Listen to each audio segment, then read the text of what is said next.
Welcome to episode 3 of Nausea Reviews. I'm your host Brian, and this one's on a movie called Windigo. And it's got, I'd say, 3 notable actors in it. We have Patricia Clarkson, who was in The Green Mile and Shutter Island. When I started watching the movie, I'm like, she's really familiar. I should look this up. That's what she's in. She's the mom. And then the dad is Jake Weber, who I also thought was familiar. The only thing I know him from that I saw was the Schneider Dawn of the Dead. And then finally, their child, is Eric Sullivan, and he's the little brother in Malcolm in the Middle and Meet the Cranks, or whatever the fuck that piece of shit movie's called. And I didn't recognize anybody else in the movie. I don't have any more background on this movie other than it was made in 2001. Well, the synopsis would be: a family gets terrorized by a crazy guy, even though the movie's called Windigo. So it's real bad and boring, and I wouldn't recommend it. Below average at best. And my objective review is going to be similar to my subjective part of the review, because the redeeming qualities I did find in this movie aren't enough for me to like it. The only redeeming qualities were they actually did mention a Wendigo. The main 3 actors are pretty good for the kind of movie it is. And this one's like a half C, because them as a family is fairly believable, and guy that plays the dad does a good job being a dad, but they act like he's not a good dad, and he literally doesn't know what a Voltron is. Like any fucking parent wouldn't know the different stupid toys your son has. And then maybe when the kid had a nightmare, he told the kid to go back to bed, but the mom didn't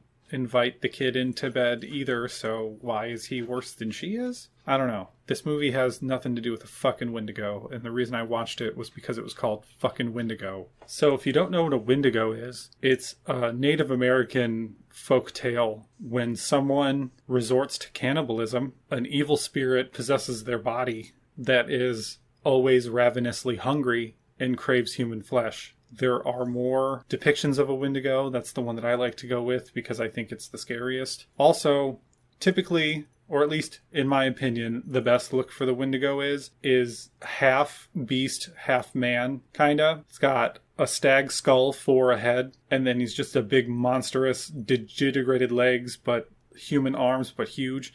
And I'm pretty sure in some medias, the more it eats, the bigger it gets. And it's like magical. It can throw its voice to sound like your best friend to lure you into the woods. And then some versions, I think it can hypnotize you. But once it grabs onto you, it takes you home and it eats you. And they got about 3 things in the lore in this fucking piece of shit. But we'll get to that later. I wouldn't recommend watching it at all. It made me so mad. I was yelling at the TV, and my dog came to comfort me because I was yelling so angrily. It was really cute of my dog to do that, but this movie is a boring piece of shit. We'll get into that in a little bit. It feels like it was a student film or a failed artsy film where every scene carries on minutes too long. If they would have shaved off all the bullshit in this movie, it would have been like 30 minutes, and it would have been a fucking fine short in a collection or something like that. You just take the horror part out of this, and it could just be about a family on vacation, and it would have been fine. Patricia does a wonderful job in this movie. When she has to emote,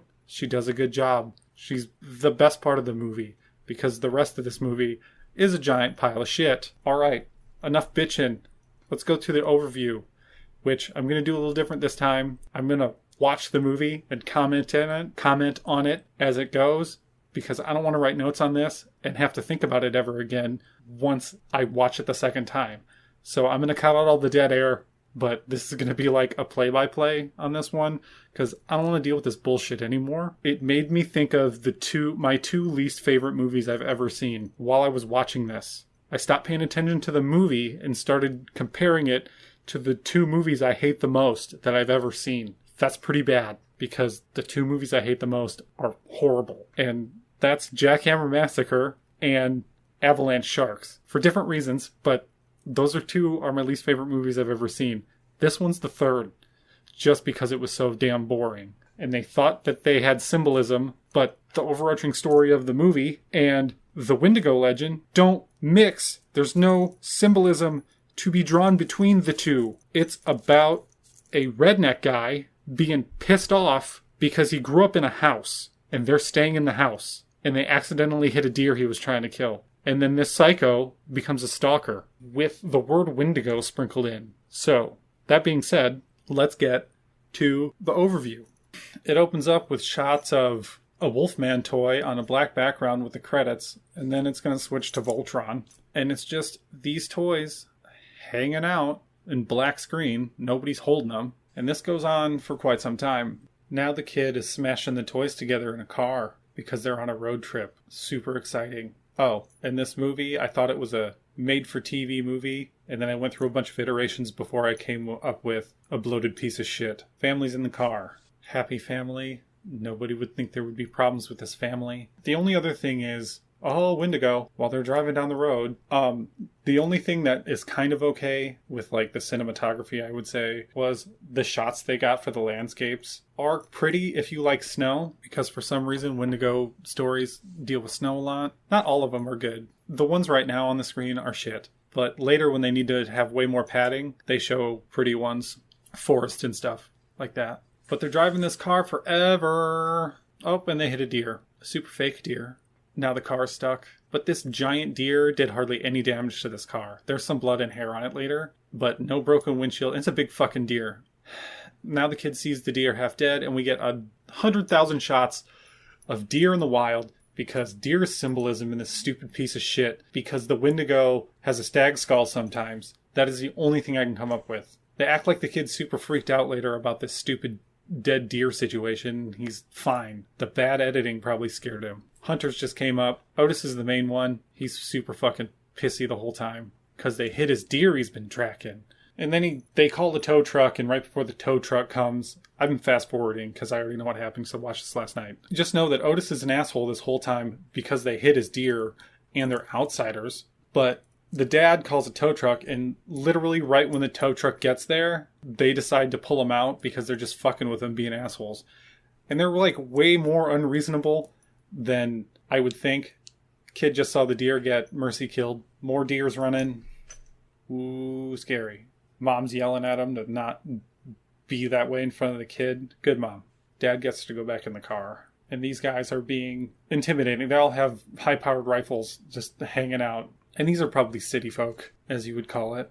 Oh, and I had to turn the subtitles on because the sound mixing of the talking or the dialogue scenes is so shit sometimes. So I thought this was a TV movie until they dropped a couple of F-bombs, and then later there's a sex scene. Patricia, which is one of those things where it's like, I never, ever, ever thought I'd ever see this actress in a nude scene, but random movie found on internet. Everything in this movie takes so fucking long.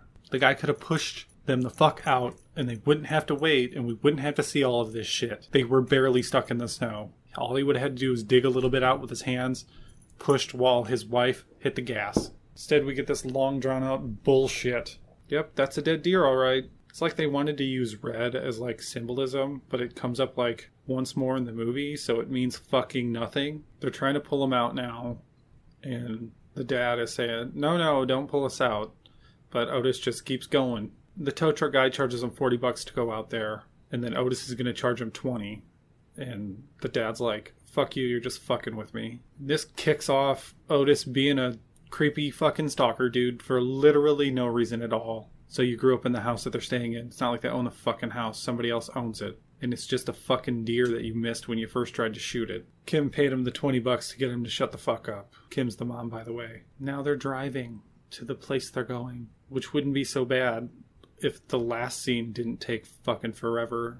Where literally they got stuck, they got pulled out, Otis is an asshole, and that's all that was shown in that whole entire last scene. By the way, back to the deer symbolism. They bring it up in the movie way later, because there's antlers and shit all over this fucking house. But the Windigo doesn't even need to have deer antlers. That's just one depiction of it. Everything in this movie takes too fucking long. We're going to find out later that there's bullet holes in this house. Then we're going to find out way, way later that Otis did it, even though who the fuck else would have done it? We're like 15 minutes into this movie, and he just found the bullet hole. It's like they want to play up this kid's PTSD from seeing that deer get shot, but he has a hallucination later and a bad dream about Otis. Nothing to do with a deer. I fucking know. Now they have to fix the window on screen instead of just... We already knew he was going to fucking fix it. It's like the script was for a short, and they're like, can you make it full length? And the guy that wrote the movie is like, no, but we're sitting around nothings. Now, here we have a scene that's actually okay. The dad and the kid are going over vocabulary cards, and he's very playful, I guess is a word. He's being a dad, teasing the kid and all this stuff. So I don't know where this, like, neglect angle is going to come in later, because this dad is doing a fine job. Oh, he has to spell the word appetite later, which comes in because Wendigo, kind of. Comes into the movie. It doesn't make any sense. Oh no, blue screen TV. Kid can't watch TV. Now the parents are winded down, talking about the bullet hole. Start talking about the altercation with Otis. And the dad is still riled up, which makes sense. The mom's telling him to chill out. They went out to chop wood to have a family night because there's no movies and stuff. And the dad is teaching the kid how to chop wood with a hatchet, which I know you can do, but there would be a real axe there in real life. It's like the filmmakers had one. But the kid goes to put his hands on the piece of wood right when the dad's going to slam the hammer down, or the hatchet down. And then Otis rolls up. He says that they let him use the road to pass through. This wood chopping scene is where I noticed that I needed the subtitles on. Now they're having a family dinner. And this movie does do one positive, is the family orientated scenes where all three of them are together is fairly believable. Now, the mom tells the kid to not worry about Otis, but the dad lays down the real thing. Be wary of people like Otis because they can be dangerous. I get it. She's just trying to calm him down, and the dad's just trying to give him a life lesson. But there's shitty editing now where it just flashes to pictures. It's not a zoom. It's like a snap cut over and over and over and over and over again. They're playing this card game. I have no fucking clue what it is as a family, which isn't a negative thing. I just don't know what the fuck it is. Dad wins. They accuse him of cheating, and then they have a people pile. Happy family. The kid gets to go to bed now. The kid's been drawing lots of pictures of deer and dead deer. Putting him to bed takes for fucking ever. They had to walk up the stairs. Now they're in the room. The mom's explaining how animals die in the wild and it's a balance. Then the dad comes in moaning like a monster, just to get a laugh out of the kid. Creepy atmosphere. The kid's kind of can't go to sleep because he's getting afraid. Here's a gunshot and a heartbeat. Then we freeze frame and fucking zoom in on him for no fucking reason. More shitty editing to show Native Americans, because he's flipping through a Native American book, which I guess is supposed to be artful or creepy. It's neither. Just showing the pages of the book would have been fine. Matter of fact, this whole scene could be cut, because the kid's not really freaking out. More Indian pictures. Keep flipping through that book. Yep, that might be a Windigo. Depicted. Maybe. Now the dad's freaking out about Otis, and the mom's trying to calm him down. Now she decides that sex might be a good way to get his mind off those guys. It worked. This dude likes slapping butts. He slapped his kid's butt earlier. Then he just slapped his wife's butt. Does this sex scene last way too long? Yes. Just like everything in this movie. Of course, when I first watched it, this wasn't super annoying. But after seeing the whole movie, it makes everything in this movie super annoying. Yeah, we get it. Lots of positions for a movie. Usually it's just missionary. Her legs up and everything. Otis is watching, by the way, through the window, because he's a creepy fuck. I don't know if these are body doubles either. And then the kid just springs up freaking out. So it went from Otis watching the parents have sex to the kid wakes up in a nightmare. He hears thumping and sees things that aren't really happening. I think he's supposed to be hearing his parents get killed in the attic. Then his door kicks open and there's red light and Otis. And he points a gun at him and runs at him in this stupid fucking shot that's supposed to mean something or at least be cool, and it's definitely not. Kid's walking around the house because he's afraid. Goes and tells his parents about the nightmare. This is when they tell him to go back to sleep. Then they just stay on the kid, saying nothing, doing nothing, way fucking longer than anybody would. Landscape shot. It's morning now, and they're having breakfast. Then they're talking about shit that has nothing to do with what happened in this movie, nor does it get brought up later in a meaningful way, so it's pointless. The mom needs curry for a casserole, and then the dad does an Indian voice. If that bothers you, that's in this movie. He might get canceled like a poo. Well, in 15 minutes when they get into the car, now they're driving down the road reiterating shit that's been said earlier in the movie. Some nice landscape shots.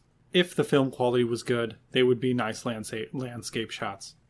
But the film quality is real bad, so it's not even that good. We get it, you're driving into town. You don't have to show us every step of the fucking way. Yep, there's police in this town. And they're still walking to the store. They're going to the pharmacy. Zoomed in on a picture of somebody or a drawing of someone with a camera. Like the kid drew his dad taking pictures. I guess he's a photographer. This is literally the only time he takes a picture in the whole fucking movie. First time I watched it, didn't even know he did this. I think this was when I was bitching about how shitty movies were in my head. He has a perfect time to show the cop the bullet that was lodged into his house, but he fucking doesn't. Shows a picture of a squirt gun, like that fucking matters. Showing all these guns for no fucking reason at all. They just needed to fill time, and this was in the store that they got to rent out for the day. And the kid's just walking through the store. No dialogue. Oh, is something gonna happen? Now we see the magic Native American who's not real. He's a figment of the kid's imagination. And this guy's gonna explain what a Windigo is as he shows the kid a carving of a depiction of a Windigo. And they say Windigo like 37,000 times. And that's a lot of times to say Windigo with a Windigo not being in your movie called Windigo. They say it can take many forms. I don't know if that's true, but this dude's just explaining. Shapeshifter might be true. Probably depends on story. A lot of the things this guy is saying make sense. I'm not going to tell you because it's just folk tale type talking. This is when that appetite came back for no reason because he's talking about the Wendigo's hunger and how it's never satiated. But it doesn't make any sense to have a Wendigo in this story because nothing has an insatiable hunger in this movie. And if you thought it was going to be Otis for his insatiable need to fuck with the family, well, that doesn't work later. When we get there in an hour, I'll tell you about it. Oh, and the dialogue from this guy, who's not real, gets repeated later in the movie several times. Not like a reiteration, they just replay the dialogue. It's like, yeah, we just fucking heard it. We don't need you to keep saying it over and over again. Oh no, Indian guy's gone. Kid took the trinket, can't prove that there was a guy there.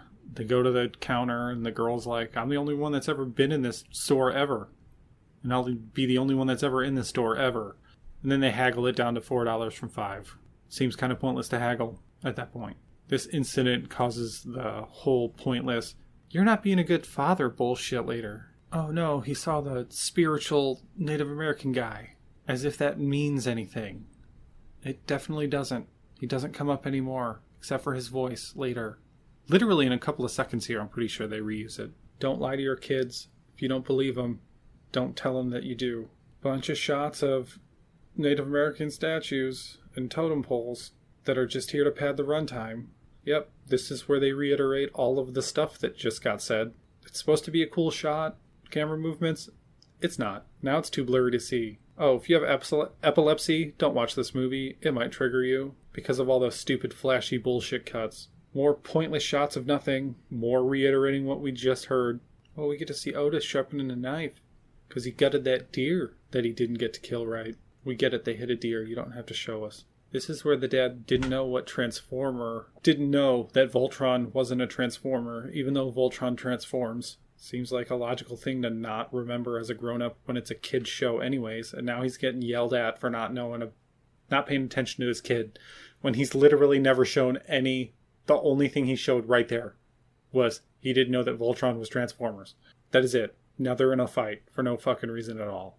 The guy that wrote this movie can't do fighting in a relationship. He can make him lovey-dovey, but he can't give him a good reason to fight. Now they're setting up this phone call later. They're trying to say that this dude's a workaholic, even though he's literally done nothing that would ever lead you to believe that, other than words. We'll get into that phone call later. It's really long and pointless and has nothing to do with this movie. Yeah, we get it. It's a Windigo statue. You don't have to show us in the same screen as earlier. Here's where they see all the stags and shit and comment how that's a theme of this movie, where that's a theme, if you want to call it a theme. More shots of old-timey houses? What the fuck does that even mean? Kid staring out the window, remembering that Otis is a person that lives. All of this shit is just padding. You can spin a camera. Nice. Parts of this movie reminded me of Evil Dead. Not like Evil Dead is good for a low budget shit movie. This is like, it's a 2001 movie. Evil Dead was like late 70s maybe? Early 80s I think? Something like that. And it's like you're pulling off the same shit. Fucking Evil Dead looked better than this movie. Now the kid's gone or some shit and they're looking for him. Oh, he's outside. All we had to do was look. Tally, it's fine. I'm just being bitchy. You don't have to comfort me. It's okay. He's sad because they were fighting for no reason, because they fought about nothing that's happened in this movie. The dad promised to take him sledding, and that solved all the problems. Even though I'm pretty sure she was bitching about him letting the kid do what he wants earlier in the movie. But now he's like, are you sad? Let's go do fun stuff. It's like, it makes no fucking sense. Now we get to see a door while they talk for a while. Then it pans up to them in the window and then into a tree. What the fuck is the point? It's fade into the kid looking out the window. I must have been really not paying attention the first time I watched this movie because he's on a phone call with his job guy. But we're not really missing anything anyway, because this has nothing to do with the rest of the story. It is just padding. Him being a photographer or workaholic has no bearing on any part of this movie at all whatsoever. They just needed time to fill, so they wrote some dialogue where this dude's talking to himself. That is it. That is all. There's another phone call later, the one I talked about earlier. Now the dad's acting like he's eating the kid, which, if the kid was fucked, you think he would have been scared right now instead of happy, because the whole Windigo eats people bullshit. It's like they're setting up the dad to be the Windigo for no fucking reason at all. I mean, it happens later, but it makes no sense. Every shot or scene in this movie takes way too fucking long. They just walked out to the car and walked back. Was it to get the sled? I guess it was to get the sled. They could have just shown them walking to the hill with the fucking sled. We didn't have to see him go pick up the sled. They showed the sled earlier. Now we get to watch him walk from Patricia's vantage point. Now she's going to call. And this is a really, really, really long phone call with her talking to more than one person. And it does nothing. It has nothing to do with anything. She doesn't learn any information. Nothing. It affects the story less than 0%. It's just here to waste our fucking time. Oh, she finds a bullet hole, which she doesn't need the fucking phone call to find a bullet hole. And it's not like any of them get shot in the house anyway, so there's no reason to give a shit about these fucking bullet holes. This phone call has been going on for like 3 minutes. Then we see an eyeball through a hole. Apparently she's looking through where the bullet hole went through for no fucking reason at all. It showed some boots. Who gives a shit? Now they're walking to the hill again. I'm serious, Tally. It's fine. Lay down. Lay down. Still walking and talking. They brought up Robert Frost because this feels like a film student made this movie. Now the kid's talking to him about the Windigo. And the dad doesn't know what a Windigo is, but by the end of the story he acts like he does because lying to your kids is fun. He says the Windigo only punishes bad people, or at least it's here to punish bad people, which is not what a Windigo does. It quite literally does the opposite. It possesses a bad man, or even someone that had to eat somebody else to survive, and turns them into a monster that ravenously eats people. It does not matter if you were a good person or a bad person. The Windigo eats whenever and whoever it wants. This comes back later at the end, which makes the thing at the end not a Windigo. More bonding with his deadbeat dad that doesn't know how to bond with his kid, even though the kid is giggly and laughy literally every time they interact. He is fake beating him up, though. That's pretty fun. I've been fake beat up by my dad before. They're still talking about this dead deer. See, like, this is good. He's talking to his kid about his feelings. That there has to be a period of mourning, and then you just learn to deal with it and get over it and move on. Itty bitty little pieces of good are so outweighed by the monotonous bullshit that you have to go through to get there. I don't get it. Now they're finally sledding. That was like 10 minutes or 15 minutes ago when they talked about sledding. And they're having a good time. Having fun. It's a good time. It looks fun. I'd do it. The dad falls off. Now the kid's by himself, and it's supposed to be this suspenseful scene of him being out of control on the sled. But he's a kid in a 2000s movie. He's not going to die. He hits a tree, bonks off a tree. That's it. Gets spooked by some sounds and goes and finds his dad. The slowest way possible. I get that the kid can't run, but we don't have to see all of this. We see the dead body in the background. They don't have to show him walk almost literally the entire way to him. We get it. We can assume that the kid didn't teleport, because that's how movies work. Yep, his dad's laying there. There's blood too, which is weird because he just fell off the back of the damn thing. Kid's trying to wake up his dad. His dad won't wake up. Now the kid gets scared by mist, snow, air guns underneath the snow, and some sound effects that aren't very good because there's a Wendigo in this movie, and we just gotta find it. Now the camera's chasing him, and they have branches on the camera. It's one of those like Evil Dead looking shots, only done shittily instead of creatively. Yeah, we get it, trees. They exist. You don't have to like show us a million different angles of a tree. Now it's nighttime. They fast forwarded hard. Wish they'd have done that with the rest of the damn scenes in this movie. Now the mom's looking for Miles. She found him. I'm for cereal, it's fine. They get back to the spot, and the dad's gone. He crawled off. Then we get to see more shots of nothingness. Now the mom and the kid are going to go look for help. Forever. There's 30 minutes left of this movie, and about 10 minutes worth of stuff happens. Showing shots of shit shot up. Whoop-de-fucking-do. It vaguely comes back later, but it's pointless. We see Otis has a high-powered rifle, and he skips the fuck out on his friends. One of them looks like Mario. Like, straight up. We're following the mom and the kid through this next chunk of movie, and they're doing a lot of walking, and then we get these weird shots that don't make sense in the movie. They seem out of place. Keep showing weapons and like deer bits in chunks because it's a deer hunting place. It's supposed to be bad. It's just blah. They try to get some help from the rednecks to find the dad, but literally they are less than useful.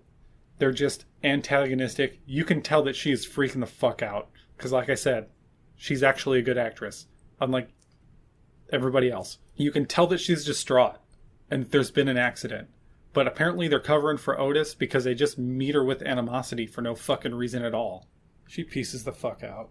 And it stays on these rednecks for a while for no fucking reason at all. They aren't in the movie anymore, so we don't care what they have to say. We only saw them in the beginning with the deer. Otis is the only one of them that's not there, and he's the only one that matters to the story. Go away, Mario.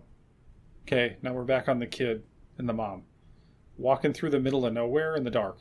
So they're going to come upon the dad soon, like right now-ish. And he's like crawled his way to the house while being wounded because he got shot. We're going to learn that later, like pretty soon here. How the fuck did he crawl to the house from the sled place? How long was the kid passed out? They go to the hospital here in about 25 minutes. At least it feels like 25 minutes. Oh, and the kid grabs the little trinket on his way out, like that fucking means anything. More retarded shots. I will say they do one good depiction here, and it's standing over George, and it is a bunch of branches and antlers sculpted together to be a creature. Now, if that was the Windigo in this movie, if this movie actually had a Windigo in it, which it definitely doesn't, that would have been okay. Even if they couldn't animate it in a way that shows it killing and eating someone, if they just use that sculpture, and it moves in the little scene that it's in, it's edited real stupid, so it can like hide all the dumb stuff. But it was pretty scary looking. It was creepy. If they would have just used that in a stylistic death way and actually made this movie about a Windigo, this movie could have been entertaining. But they didn't do that, and it's not entertaining at all. Now we get to hear the Windigo being hungry again. Recycled dialogue, motherfuckers! And they gave him alcohol. So if he dies later, which I can't remember if he does or not, if he wouldn't have taken the booze with him to the hospital, he might have lived. Pro tip, don't drink booze after you have a life-ending wound. Makes the blood come out faster. You kind of need that to live. Now we get to follow pretty much all the way to the hospital following this car and having them talk about shit that no one gives a fuck about at this point because they just want the movie to end. Why isn't she speeding? She's going like 20. She should be going like 100. If he could get stopped by a cop, he'd be like, my husband's shot. We're going as fast as we can. This seemed faster than calling an ambulance and waiting. Done diddly done. Everything fucking drags in this movie. Now his dad's saying he's listening like he's never listened to him before, when none of the movie has shown that his dad doesn't listen to him. It's just been told to us that he doesn't. What a fucking waste of time was said in this movie. Nothing more could describe this movie than that one line of dialogue in this fucking movie. Cop rolls up on the hospital literally exactly when the family did.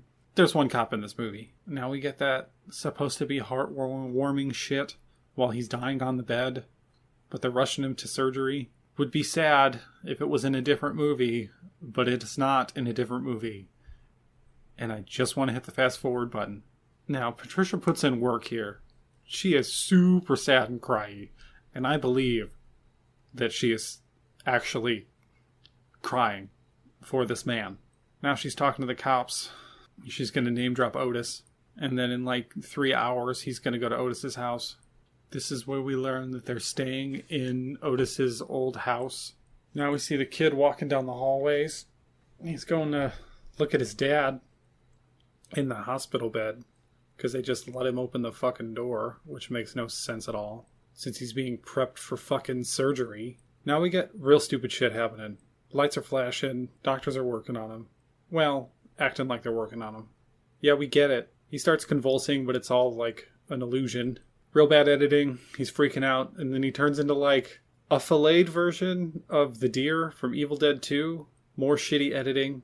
Oh, we saw yellow lights, his eyes. And we see a dude in a deer costume thing running around.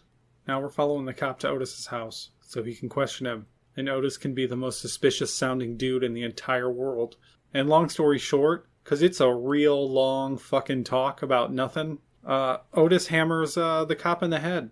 And then he gets chased by the Windigo, which is like the spirit of the dad. Chases him down, crashes his car. It's very annoying and very crappily shot. And then Otis ends up getting hit by a car and taken in to the hospital. And I'm not even going to finish watching this movie. Either the dad dies after killing Otis as like revenge, or the dad dies, or the dad doesn't die and Otis dies, and then the movie just ends. But the mom is crying still, so I'm pretty sure he just dies. And that was the piece of shit called Windigo. I don't recommend anyone ever watching this piece of shit. Ever. I have seen some pretty bad movies, but at least they weren't boring. They were bad. Jackhammer Massacre is terrible. It's got porn star level acting and worse video. It's like shot on video shit. But at least things happened more often. And then Avalanche Shark is just an asylum type movie. It might actually be an asylum movie. It's just one that I didn't like as much as like Sharktopus. Like, I don't like Sharktopus, but I've seen it and it's better than Avalanche Sharks, because at least the people almost talk like human beings. In Avalanche Shark, everybody sounds like a fucking robot. Well, that's episode 3 done. I don't have anything planned yet for episode 4, so it's going to be a mystery. So, if you like the intro music and the outro music, you can look in the description, hit that guy up, he'll make you some good stuff, and have a good week. Hopefully the next movie I randomly pick isn't this horrific. Talk to you later.